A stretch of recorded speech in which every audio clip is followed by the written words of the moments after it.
Halo teman-teman, kembali lagi di channel Rudy Hiskia. Kali ini aku akan bahas satu saham yaitu KRAS.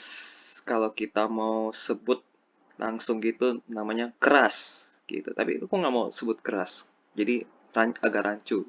Tidak berhubungan dengan Krakatau Steel. Bisa disebut produknya sih memang keras yaitu baja dan besi. Tapi aku lebih senang kalau sebutnya Krakatau Steel. Oke, ini di-request oleh salah satu viewerku ya.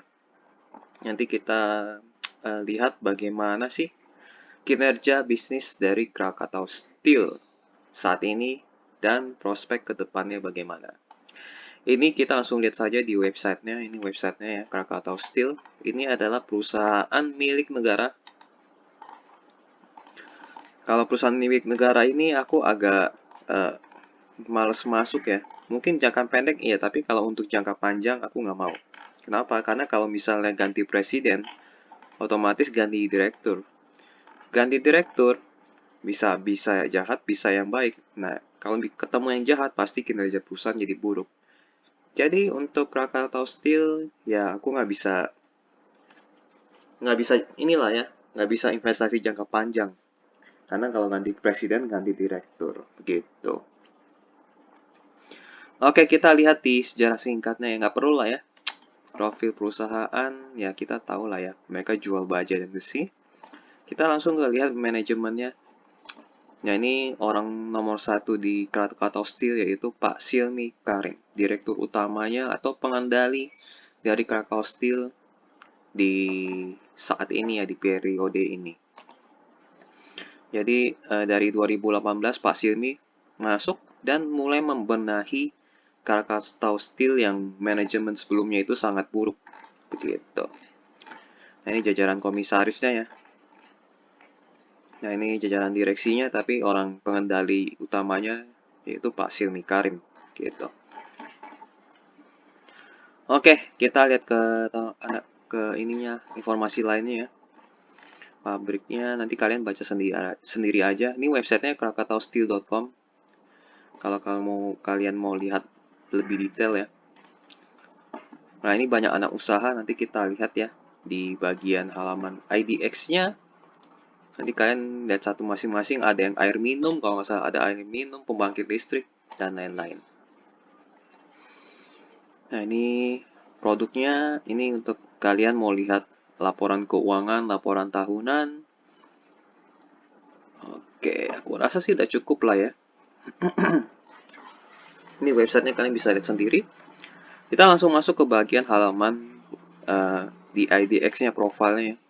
Mereka IPO itu di tahun 2010.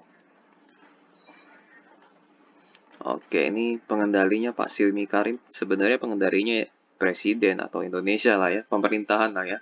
Presiden lebih tepatnya. Atau Menteri BUMN. Tapi Menteri BUMN dikendalikan oleh presiden. Tapi presiden pasti nggak ngurusin beginian. Jadi yang mengurusin beginian ya Pak Silmi Karim. So, kita lanjut ke bagian berikutnya. Jadi negara Republik Indonesia itu pegang 80%, masyarakat 20%. Pak Silmi Karimnya pegang 0,032%, lalu Pak Purwono Widodo 0,001%. Jadi pengendalinya negara Indonesia ya 80%, dan mereka masih bisa melakukan right issue jika mereka mau. Ini tergantung mereka mau atau tidak. Ini komposisinya enak nih, pas masyarakat hanya 20%. Dan inilah 10 anak usahanya. Mungkin ini setelah dipotong-potong kali ya, mungkin ada perusahaan anak usaha yang nggak jelas atau yang ada yang rugi kan. Dan aku dulu sempat ketemu satu kenalan di kelas apa ya, di kelas fund manager training, kalau nggak salah di kelas fund manager training itu ketemu satu karyawan yang dia kerjanya itu di asuransi Krakatau Steel. Ngaco kan? Tiba-tiba Krakatau Steel punya, bukan asuransi, pensiun atau asuransi ya, aku lupa. Pokoknya mereka mengumpulkan dana, terus mereka putar di saham. Nah, aku nggak tahu itu kayaknya dana pensiun deh, atau apa gitu. Pokoknya tidak berhubungan sama sekali dengan bisnis utama mereka. Nah, ini anak-anak usahanya ya. Ini jasa pengelolaan pelabuhan, distributor penghasil listrik, rekayasa neraca bangun. Ini masih berhubungan ini pemasok teknologi komputer, ngaco kan? Distributor dan pengolahan air. Jadi perusahaan pemerintah ini kelemahan besarnya itu kalau mereka ganti presiden, ganti direksi dong, ganti menteri lalu ganti direksi. Kalau ketemu direksi yang ngaco, pasti banyak anak usaha yang nggak jelas. Bisa aja nanti ada PT untuk jasa laundry, bisa aja begitu kan? Karena mereka hanya untuk kepentingan mereka mereka sendiri gitu lah ya. Nah, ini ada 10 anak usahanya mungkin dulu ada 20 atau 30 kali ya, tapi sekarang udah dirampingkan oleh Pak Silmi lah ya. Nah, ini profil mereka. Kita langsung masuk ke bagian laporan keuangan ya. By the way, laporan keuangan terbaru di kuartal 2 mereka belum publish. Apa teman-teman, apa mereka publish secara lisan di berita, aku juga nggak tahu ya, karena aku tidak mengikuti Krakatau Steel. Kenapa aku nggak ngikutin? Karena aku agak pesimis dengan perusahaan dari pemerintahan ya, milik negara lah lebih tepatnya. Apalagi Krakatau Steel ini pernah dipegang oleh manajemen yang buruk. Nanti kalian cari tahu direktur utama sebelumnya siapa, kalian blacklist namanya. Jadi kalau setiap ada nama dia muncul di satu perusahaan tertentu, ya kalian blacklist aja. Paling gitu kan. Caranya gampang lah. Dan terakhir kasus, aku dengar baca berita ada mantan direktur ya dari Krakatau Steel sedang diusut ya, dijadikan tersangka atas kasus korupsi. Tapi aku nggak tahu tahun berapa itu. Nah, kita lanjut aja ke laporan keuangan 31 Maret 2022. Nah, uang cashnya mereka itu dalam ribuan dolar AS. Jadi dikali 1000. Jadi ini uang cash mereka itu ada 123 juta US dollar uang cash. Ada cash depositonya ada sekitar 220 juta US. Piutang 366 juta US, persediaan 300 juta US. Kita bandingkan dengan utang jangka pendek mereka. Wow. Oh ya. Oke, kita cari utang bank ya, karena utang bank itu yang paling beban, karena kita harus bayar bunganya juga. Apakah ada utang bank jangka pendeknya? Nggak ada ya. Ya, tidak ada. Jadi, keras ini bebas dari utang bank, jadi aman. Bagian pinjaman jangka panjang yang jatuh tempo dalam waktu 1 tahun. Oke, ini mungkin bank kali ya. Kita lihat di nomor 26.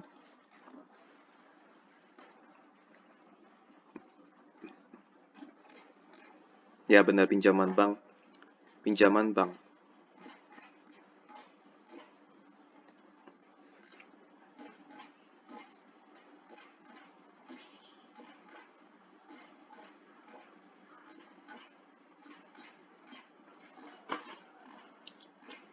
Oh, ini catatannya panjang sekali nih pinjaman bank.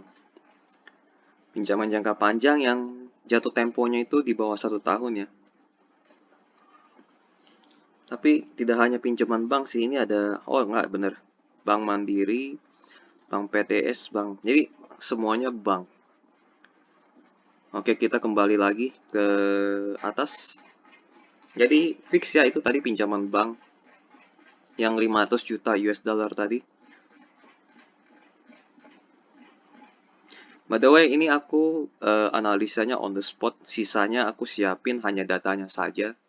Tapi aku belum buat kesimpulan apakah layak atau tidak. Hanya menyiapkan data, lalu aku analisa langsung gitu. Oke, utang jangka pendek, ini utang bank ya, bagian pinjaman jangka panjang yang jatuh tempo dalam waktu 1 tahun. 1 tahun ini pinjaman bank itu 568 juta US dollar. Sementara cash mereka hanya 100, 200, 300, total 340. 340. Ya, cash mereka 340 juta US dollar. Kalau piutang usaha bisa ditarik, berarti utang bank mereka itu lancar lah ya, bisa terbayar. Tapi mereka masih ada pinjaman jangka pendek lain-lainnya. Nah, ini yang bahaya. Jadi mereka masuk ke kategori resiko eh, medium lah ya, medium. Antara medium menuju ke resiko tinggi sih, lebih tepatnya di tengah-tengah medium ke tinggi. Apa kita langsung bulatkan saja resiko tinggi kali ya? Tapi enggak sih. Kalau arus kasnya lancar, resikonya medium. Resikonya medium aja. Total aset lancarnya 1,1 miliar dolar US. Lalu total utang jangka pendeknya 1,5 miliar US dollar ya. Jadi ini resiko utang jangka pendeknya mereka itu medium. Tapi kalau misalnya utangnya tambah besar, itu mereka akan menuju ke resiko yang cukup tinggi gitu. Kita bandingkan dengan ini ya, total utangnya, modal utangnya mereka dengan modal investor ya. Modal investor itu mereka hanya 556 juta, sementara itu total utang mereka itu 3,3 miliar US dollar. Wow. Dan kalau untuk resiko utang, total utang jangka panjangnya itu ditambahkan 1,1 miliar dolar di sini. Berarti kalau misalnya tadi kan untuk utang jangka pendek mereka medium, tapi kalau untuk secara total utang mereka pendek dan panjang, itu mereka resikonya resiko tinggi nih. Ini ada 1,1 miliar US dollar. Jadi aku putuskan saja resiko utang mereka itu atau resiko Krakatau Steel itu dari sisi utang itu cukup tinggi resikonya. Jadi teman-teman harus perhatikan tahu kalau apakah mereka bisa menjadi apa namanya gagal bayar atau kapan, kalian harus pantau itu terus. Resiko utang tinggi, oke udah lewat ya. Pendapatan neto mereka mengalami peningkatan di kuartal 1 dari 484 juta ke naik menjadi 675 juta, artinya permintaan dari pasar meningkat ya. Antara permintaan atau jangan-jangan harganya naik. Antara dua itu nanti kalian cari tahu di berita-berita apakah penjual atau apa volumenya atau harganya yang naik. Kalau volumenya naik bagus dan harganya naik itu pun juga bagus. Kan ini baja dan besi ini kan komoditas juga kan, dan harga komoditas itu naik turun. Gitu. Kita lihat margin laba kotornya tipis ya. Hanya di yang terbaru ini hanya mungkin sekitar 10%-an gitu. Tapi di tahun lalu ini ya mereka itu sekitar tipis lah ya, karena masuk 400 keluar 400, masuk 600 keluar 600 juga. Jadi margin laba kotor mereka tipis. Karena biaya-biaya lainnya normal, nggak ada perubahan yang signifikan. Oke, kita langsung ke lihat bagian laba bersihnya. Jadi ada peningkatan ya, karena peningkatan omset akhirnya juga mengakibatkan peningkatan laba bersih. Laba bersihnya hanya naik sedikit. Tahun lalu 23 juta US dollar, naik ke menjadi 26 juta US dollar. Naiknya dikit, mungkin ada biaya yang naik. Kita coba cari apakah ada biaya yang naik. Nggak ada ya, nggak ada biaya yang naik signifikan. Oh, ini beban pokok pendapatannya meningkat ini, aku lewatin ini. Jadi laba brutonya turun. Nih laba brutonya turun dibanding tahun lalu. Bebannya meningkat di sini. Sayang sekali ya, beban meningkat, akhirnya laba brutonya turun dibanding tahun lalu. Tahun lalu 71 juta, tahun ini menjadi 68 juta. Makanya laba bersihnya hanya naik sedikit, tidak signifikan. Jadi secara laporan laba rugi mereka kurang menarik ya. Omsetnya mungkin menarik naik, tapi secara laba kotor mereka kurang menarik karena bebannya meningkat. Beban apa yang meningkat? 35 yang kita lihat. Nomor 35. Nah, ini beban pokok pendapatan ya. Itu beban pokok pendapatan yang meningkat adalah pemakaian bahan baku. Mungkin harga bahan bakunya naik kali ya. Pemakaian bahan baku. Lalu persediaan barang jadi. Oh, ini persediaan, bukan beban. Hanya itu saja sih yang tercatat ya.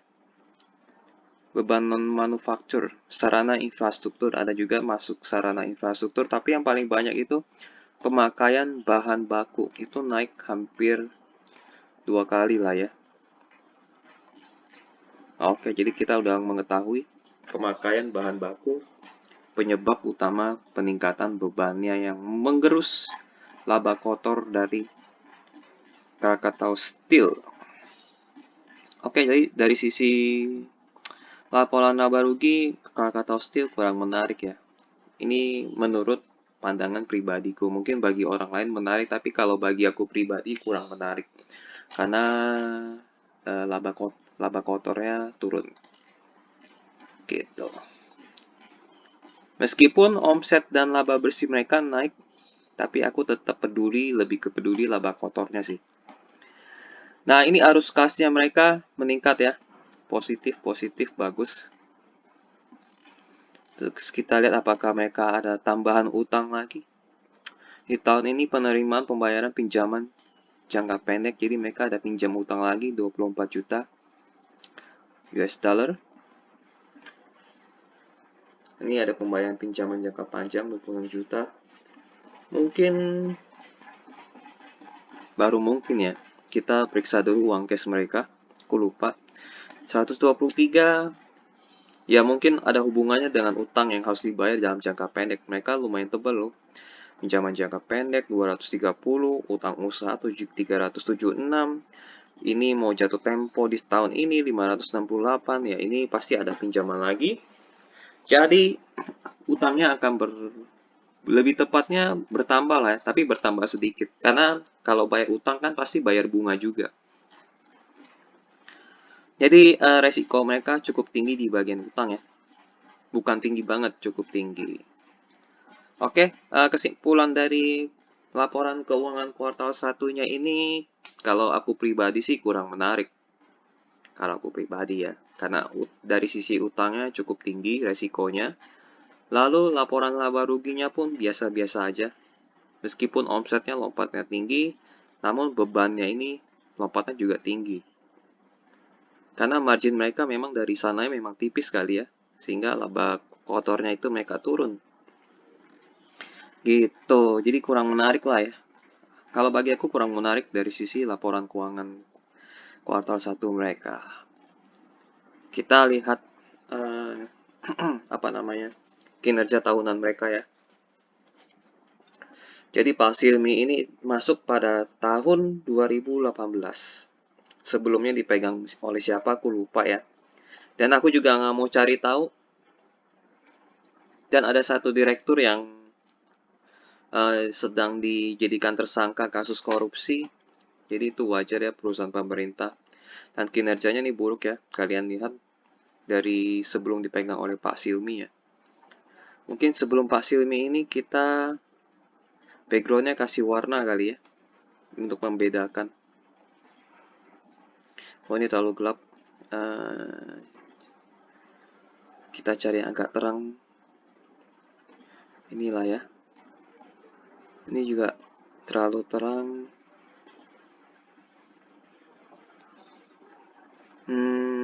Ini kah?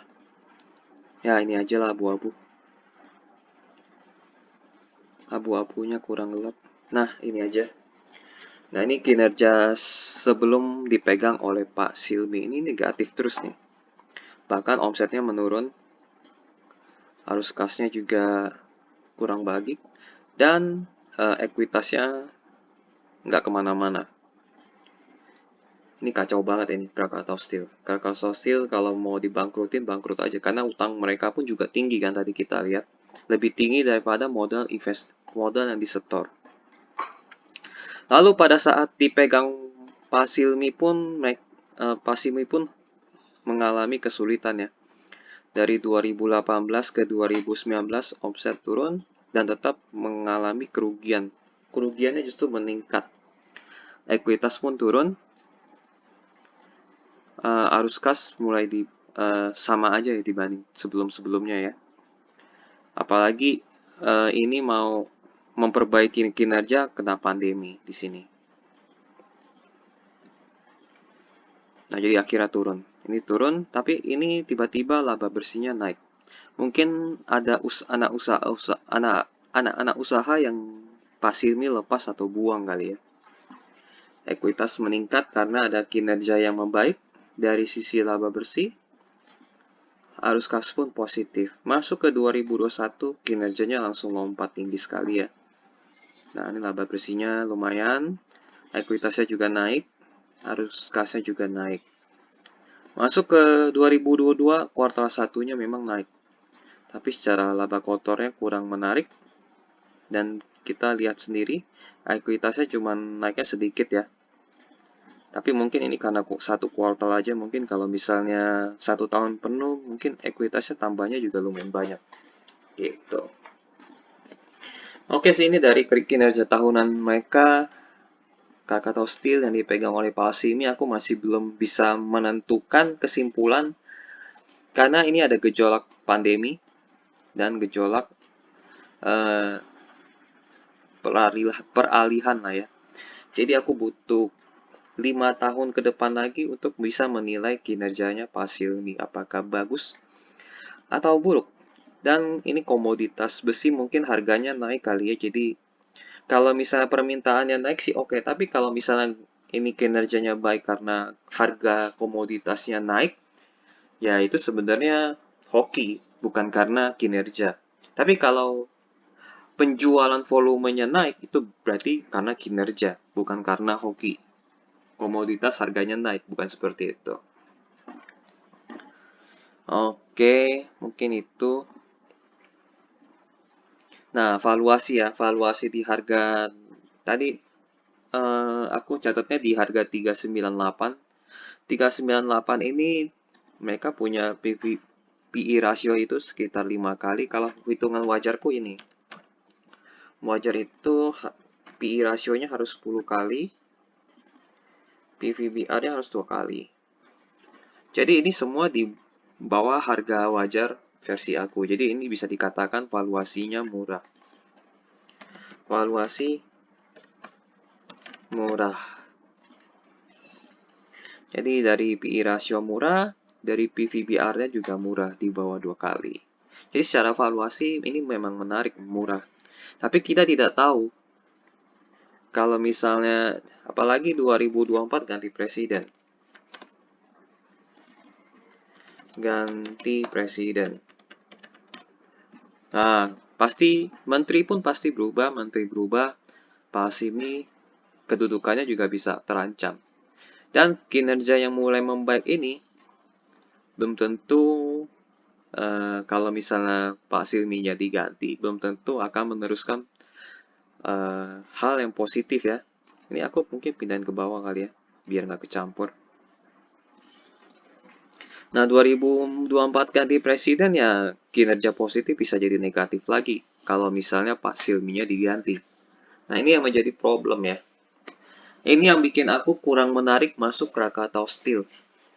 Jadi secara kuartal 1 mereka kurang menarik, menurut aku pribadi ya kurang menarik karena laba kotornya turun dan margin bebannya naik. Lalu dari sisi tahunan mereka itu seakan-akan kurang pasti ya, apalagi jangka panjangnya 2 tahun lagi ganti presiden mungkin menteri BUMN-nya juga ganti, menteri BUMN ganti kemungkinan Pak Silmi juga bisa diganti sesuka hati dari presiden dan menteri BUMN ya. Jadi secara kinerja ini aku belum bisa kasih kesimpulan tapi mereka beresiko bisa naik bisa turun. Gitu. Ini highlight tahunan mereka sih buruk ya. Karena pergantian leadership-nya terlalu cepat. Gitu. Oke, itu aja sih. Highlight-nya aku masih belum bisa kasih kesimpulan. Tapi aku akan kasih kesimpulan biar kalian bisa mengambil keputusan juga. Kalau aku sih kurang menarik karena ini madu pasir ini kerjanya baru sebentar tapi kelihatan mulai membaik. Tapi akan digantikan, kemungkinan bisa ganti karena ganti presiden. Jadi ini baiknya untuk investasi jangka pendek aja. Nah, ini presentasi dari Krakatau Steel ke publik atau masyarakat. Ini di tahun lalu 2021 ya, November.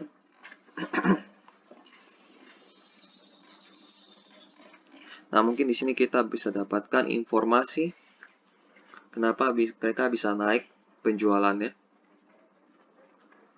Perseroan mengalami peningkatan dari sisi shipment, naik 20%. Dari shipment naik ya, berarti volumenya naik, bukan karena harga. Jadi kinerja 2021 ini karena permintaannya meningkat. Berarti bagus ya, peningkatan permintaan. Sementara dari sisi produksi naik 35%. Jadi produksinya naik itu karena permintaan. Jadi ini kinerja 2021 ini sangat baik. Karena dari volume, bukan dari harga. Nah, berarti karena informasi inilah kita bisa tahu ya. Biaya SGA mengalami kenaikan karena adanya kenaikan pada penjualan ongkos angkut. Oh ya, ini ongkos angkut nih. Jadi biaya ini termasuk ongkos angkut kali ya. Tapi enggak sih, tadi kita lihat bahan baku ya. Kenapa bahan baku naik? Mungkin karena termasuk biaya ongkos juga. Oke, informasi lainnya tidak ada ya. Jadi volume produksi dan volume shipment naik ya, naik 20%. Jadi akhirnya kinerja mereka di 2021 meningkat. Ini berikut penjelasan mereka ya. Jadi Krakatau Steel terus melakukan efisiensi di segala lini, termasuk anak usahanya yang dilakukan perbaikan melalui spin-off unit usaha untuk efisiensi dan peningkatan revenue growth. Dengan membentuk subholding menjadikan anak perusahaan KS sebagai new profit generator. Oke. Ada pelabuhan, industrial estate, mungkin properti kali ya. Water solution tadi kita lihat ada. Energy solution juga ada. KBK Holding adalah penyedia solusi baja konstruksi. Ini ada pipe and coating. Steel construction adalah global trading. Oke, jadi mereka mau dibuatkan jadi grup ya. Oke, aplikasi produk kemana-mana aja pastinya. Ini penjelasannya kita lewatin aja karena kita tahu lah ya. Oke, kapasitas 1,5 akan dinaikkan menjadi 4 juta ton. Dari 1,5 juta ton menjadi 4 juta ton. Oke. Ini pabrik mereka ya. Creating value melalui hilirisasi. Oke, bagus. Jadi mereka mau jual barang jadi atau setengah jadi ya. Daripada mereka jual mentah, itu mereka keuntungannya tipis banget. Jadi betul sekali. Mungkin ini sesuai arahan dari presiden kali ya.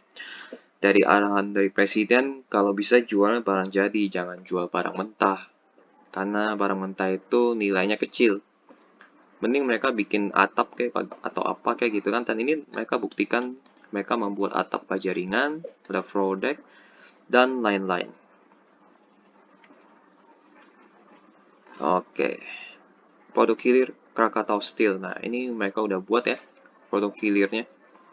Ada floor deck, ada light steel galvalume, CNP, depth beam, checker plate. Nah, ini bentuk jadinya. Jadi mereka nggak jual mentah lagi, mereka buat barang setengah jadi atau barang jadi. Energi dan telekomunikasi, ada electric pole, fiber optic pole, tower, lighting pole, oil, gas, and pipe. Wah, ini bagus nih, mereka udah jual barang jadi dan setengah jadi ya. Steel bridge, jembatan baja ya, lebih tepatnya ya. hidromekanik. Oh, ini bagus nih mereka nih. Transformasi dalam digitalisasi. Implementasi apps untuk penjualan, Krasdeni untuk platform pelatihan digital. Lalu ini implementasi business intelligence and digital control tower. Thank you. Dari presentasi mereka yang paling menarik adalah produk hilirnya Krakatau Steel ya. Mereka sudah mulai menjual produk setengah jadi atau produk jadi. Ini yang paling menarik sebenarnya. Karena marginnya lebih tebal. Lebih tebal lah ya dibandingkan mereka harus jual mentah. Mungkin karena manajemen yang dulu itu jualnya barang-barang mentah, kali besi mentah. Yang nilainya nggak seberapa. Dan itu pun dikontrol oleh harga komoditas dunia kan.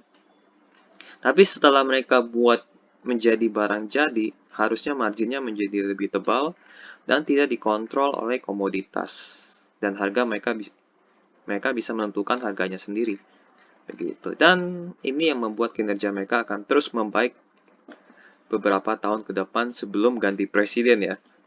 Jadi investasi Krakatau Steel ini hanya maksimal mungkin sampai 2024. Lebih dari itu buram atau abu-abu apakah pasir minyak akan diganti atau tidak. Kalau tetap pasir mie harusnya bagus, tapi pun kalau misalnya tetap pasir mie, kalau misalnya ada campur tangan dari eksternal mengganggu perusahaan, ya tetap nggak bisa juga kan, mungkin pasir mie akan cabut dari Krakatau Steel karena pekerjaannya diganggu. Gitu, jadi mungkin ini mungkin bisa membaik ya. Di 2 tahun ke depan mereka positif sampai 2024 sebelum ganti presiden. Karena ada barang-barang setengah jadi dan barang jadi yang dijual oleh mereka. Dan volumenya pasti meningkat juga.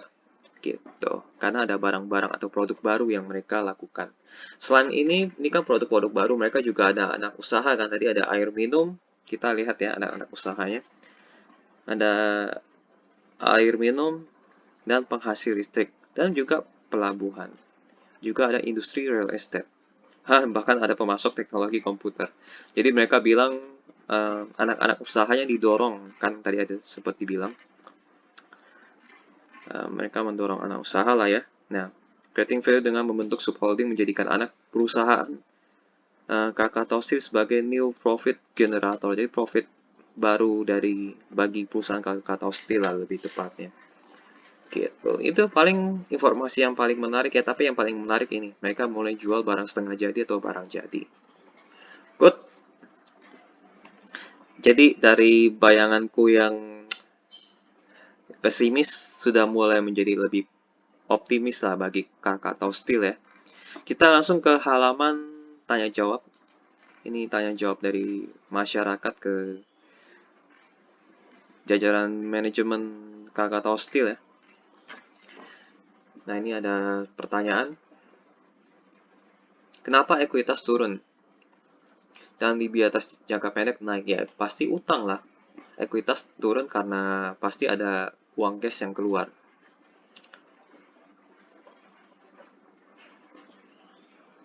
Ya, turnover sekitar 2 miliar.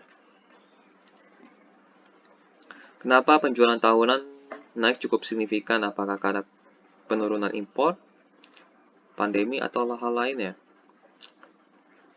Penjualan yang jauh lebih baik meskipun demand turun. Oh, demand turun loh. Karena kondisi daya saing produk Krakatau Steel sudah lebih baik. Apalagi jika impor bisa dijaga, akan jauh lebih baik lagi seperti di negara-negara yang menjaga pasar domestiknya dari serbuan impor. Oh, ini yang menjadi penyebab salah satunya. Jadi negara membatasi barang-barang impor. Jadi kalau bisa belinya dari Krakatau Steel, jangan barang impor lagi, begitu. Ini yang menyebabkan pertumbuhan di 2021. Jadi sudah terjawab dari pertanyaan ini. Jadi negara membantu dengan cara membatasi impor. Apa strategi Kras atau Krakatau Steel sehingga ekspor naik? Semakin kompetitif dengan strategi yang dijalankan tepat, memaksimalkan peluang ketika terjadi mismatch di pasar baja dunia. Jadi ada masalah di pasar baja dunia dan Krakatau Steel berhasil masuk pada saat masalah itu terjadi. Gitu. Aku nggak tahu ya masalah apa. Nanti kalian bisa ketik di Google ada masalah apa sih gitu kan. Apa yang menjadi perhatian pada proyek HSM? HSM merupakan proyek yang sukses dan memiliki teknologi Jerman yang tidak dimiliki banyak pihak. Di dunia saat ini hanya ada dua, dari sisi efisiensi serta produksi yang sangat baik, dan dari sisi kebutuhan adalah untuk substitusi impor sehingga dapat menghemat devisa negara. Oke, ini penjelasannya ya. Aku nggak tahu nih HSM itu apa. Mungkin kalau teman-teman ada yang tahu dan pegang saham keras dan sudah menganalisa keras, boleh kasih tahu di kolom komentar. Tapi aku nggak begitu lihat dari sisi ini sih, apakah mempengaruhi kinerja dari Krakatau Steel atau tidak. Bagaimana proyeksi ke depan Krakatau Steel terkait isu karbon? Nah, ini dia. Ini pertanyaan yang cukup baik. Aturan tersebut sah saja, tetapi ada jangka waktu yang mana pada setiap negara diberlakukan pada tahun tertentu. Terkait hal tersebut, Krakatau Steel tetap mengantisipasi di mana Krakatau Steel memiliki backup, yaitu fasilitas electric arc furnace yang menghasilkan karbon sangat rendah. Namun saat ini sedang kita off-kan dan melihat kondisi dahulu. Oh, jadi sedang di-off-kan ya. Selain itu, Krakatau Steel juga menyiapkan diri sebagai produsen baja dengan semangat Green Steel. Salah satu yang akan dilakukan terkait penggunaan energi. Krakatau Steel menginisiasi pembangunan floating solar panel dalam rencana strategi perusahaan di danau milik perusahaan. Wow, jadi mereka akan memakai tenaga matahari ya. Bagaimana perkembangan IPO anak perusahaan Krakatau Steel? Wah, ini boleh nih.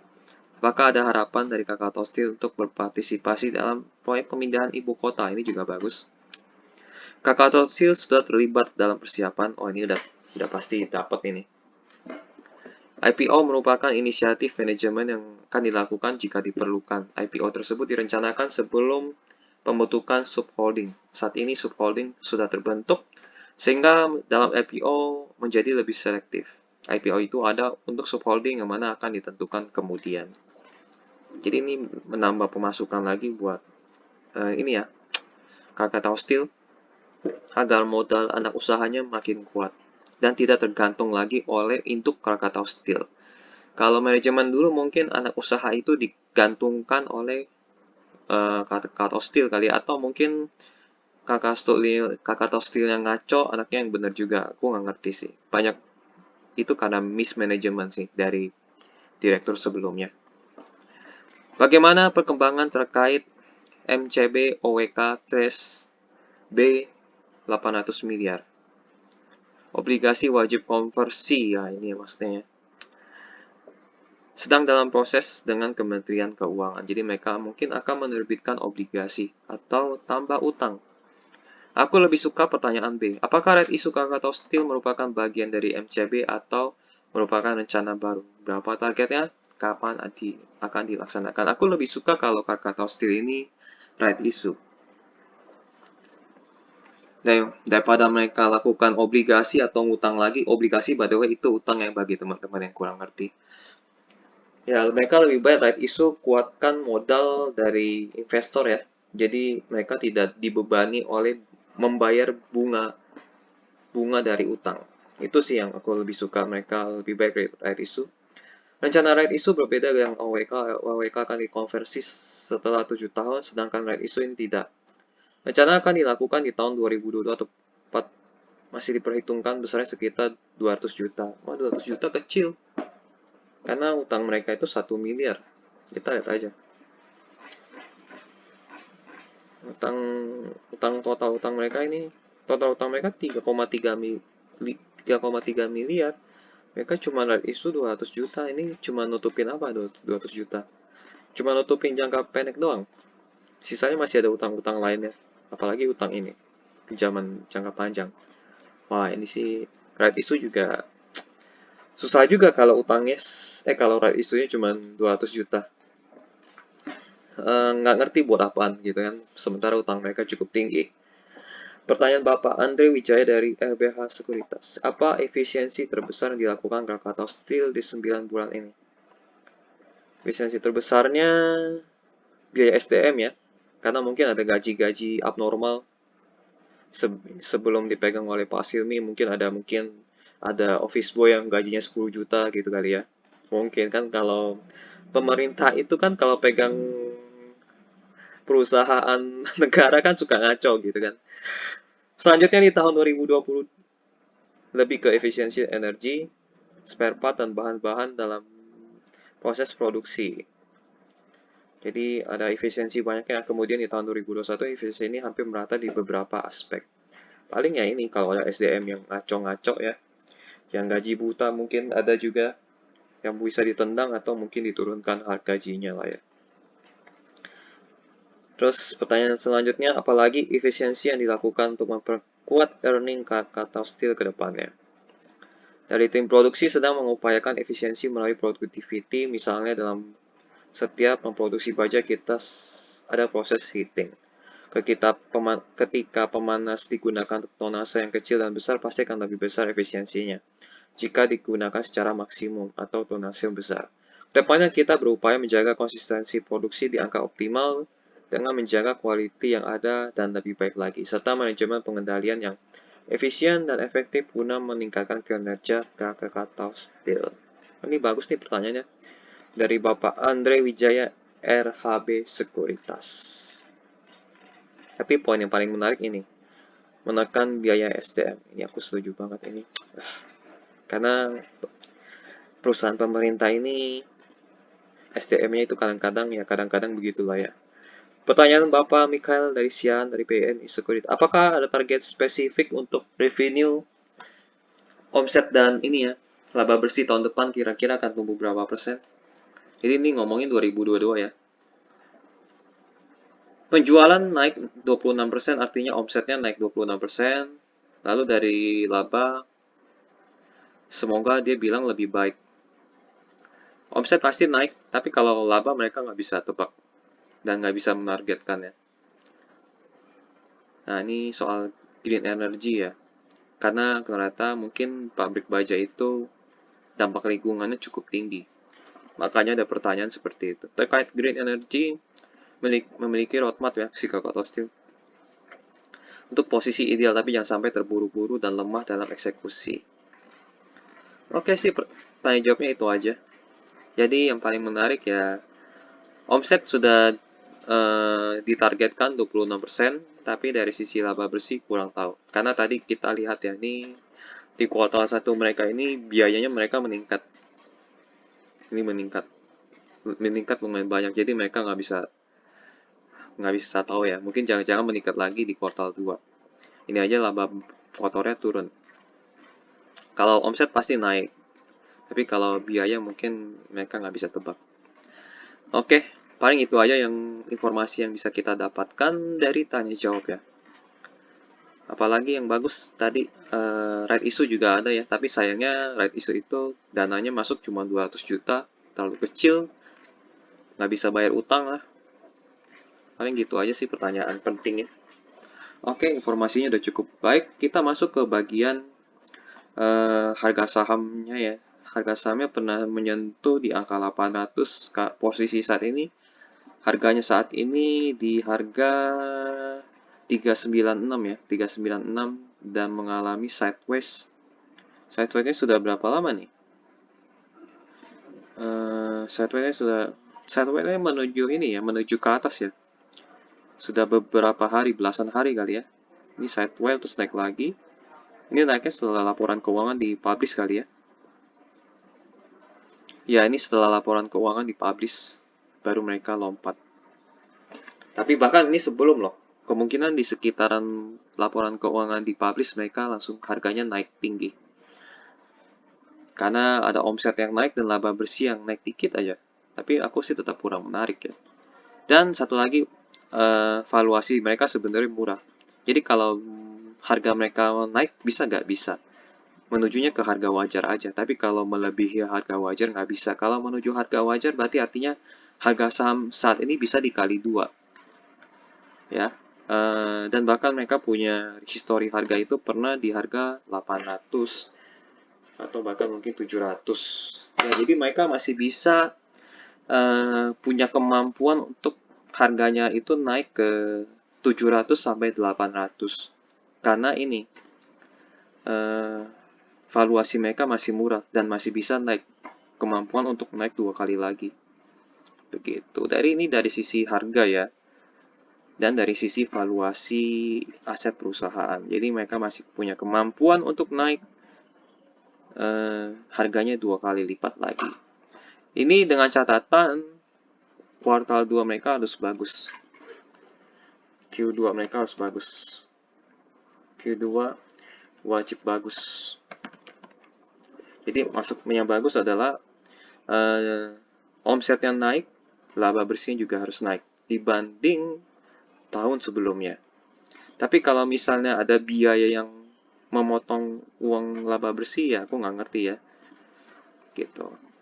Tapi harusnya sih hype bagi perusahaan Krakatau Steel ini cukup tinggi ya. Karena ada satu temanku ini cinta mati sama Kras. Jadi dia beli saham Kras itu pada saat harga berapa aku lupa ya. Dan mungkin dia nggak tahu deh masih pegang apa enggak ya sampai sekarang. Gitu. Jadi pas dia pegangnya pada saat Xiaomi masuk. Kalau pegang pas Xiaomi masuk ini berarti di sekitar 2018 kali ya. 2018, 2019 dan harganya itu sekitar 300-400-an. Tapi harga saat ini pun juga sekitar segituan. Atau jangan-jangan dia sudah lepas di harga 800 ya, mungkin. Mungkin saja. Jadi pas dia masuk harga 800 dia jual. Oke, paling apakah punya potensi kenaikan harga? Masih bisa karena valuasinya murah. Untuk jangka pendek ya. Aku nggak ngomongin jangka panjang. Untuk sekitar 1-2 tahun kemungkinan Krakatau Steel bisa lompat ke sekitar 700-800. Tergantung nanti di Q2 dan Q3 nanti dan seterusnya. Gitu. Itu secara harga. Dividen mereka minus ya, nggak ada. Ini paling terakhir itu di 2012, setelah itu nggak pernah lagi.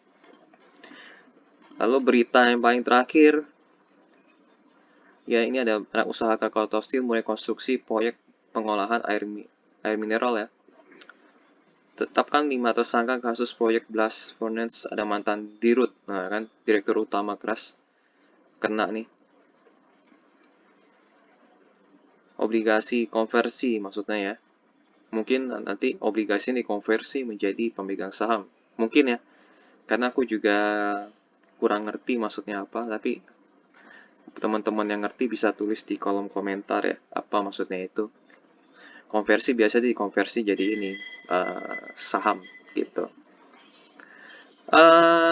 Kita lihat berita yang paling akhir 11 hari yang lalu, ini tanda tangan investasi sebesar 3,5 miliar ini apa?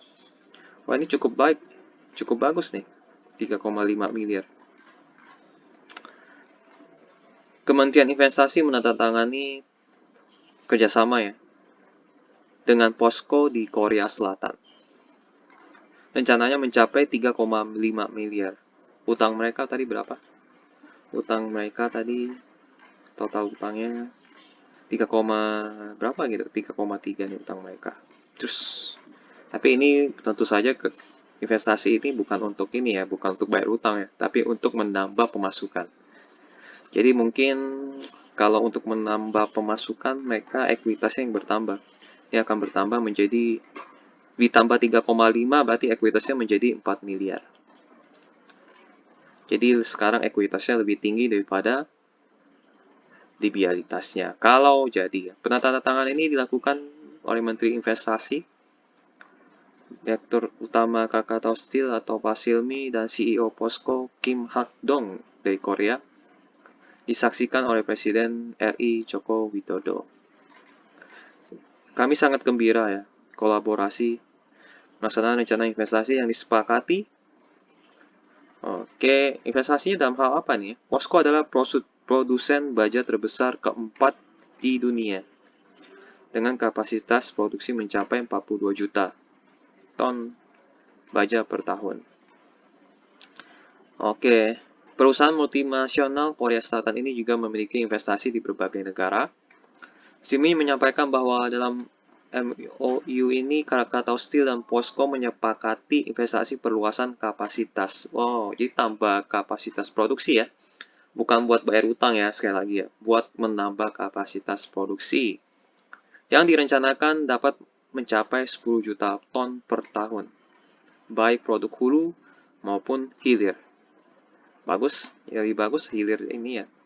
Perencanaan ini mungkin memungkinkan Krakatau Steel dan POSCO untuk menghasilkan produk baja bernilai tambah tinggi seperti baja otomotif sebagai dukungan terhadap rencana pemerintah menjadikan Indonesia sebagai basis industri mobil listrik dunia.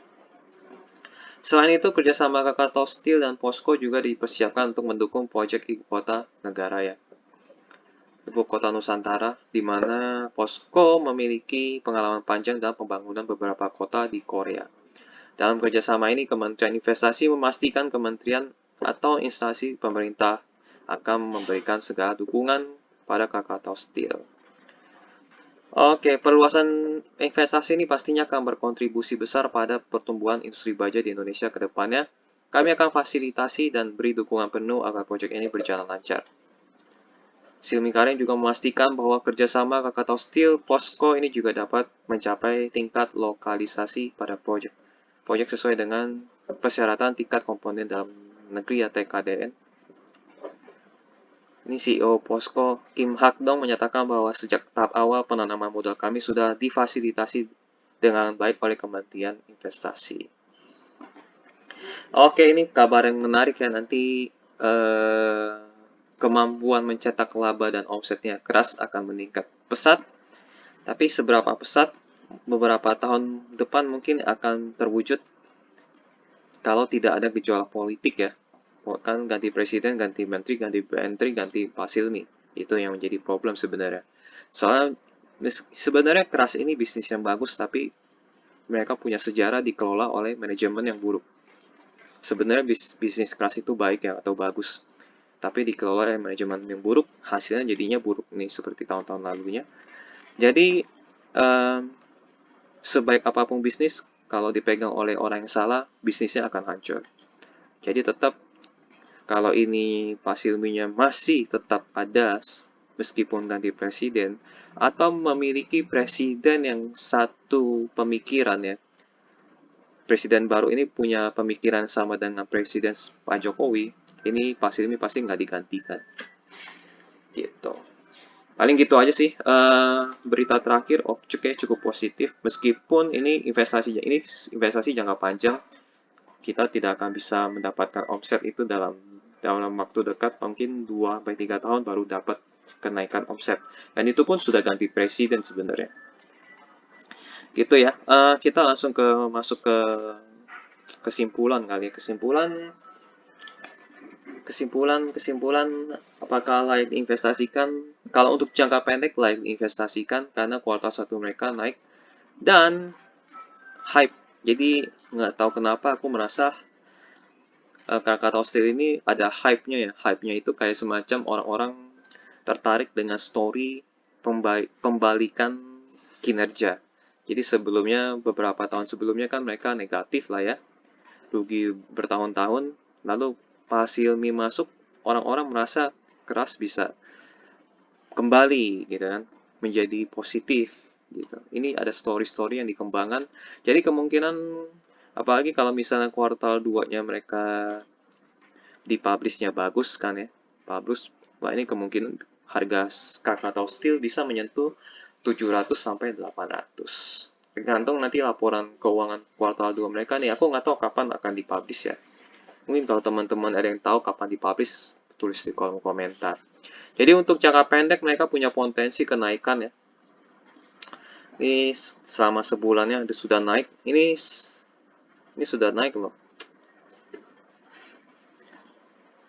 Jadi kalau apa namanya?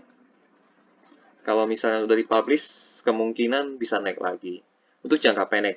Untuk jangka panjangnya, resikonya cukup tinggi ya.